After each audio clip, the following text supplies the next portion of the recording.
বাবুল একদিন অনেক বড় হবে, সবাই ওকে চিনবে, ওর ছবি ছাপা হবে পত্রিকায়।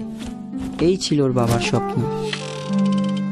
বাবুলকে আমি কখনো দেখিনি, কেউ ভাবিনি ওর বাবার স্বপ্নটা এভাবে সত্যি হয়ে যাবে।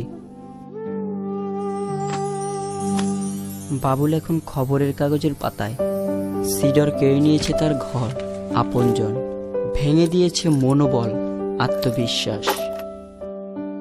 আমি বাবুলের পাশে দাঁড়াচ্ছি, আমার যতটুকু সামর্থ্য ততটুকু নিয়েই। আমি তো মাত্র একজন বাবুলের পাশে দাঁড়ালাম, আর আপনি অন্তত আরেকজনের পাশে দাঁড়ান।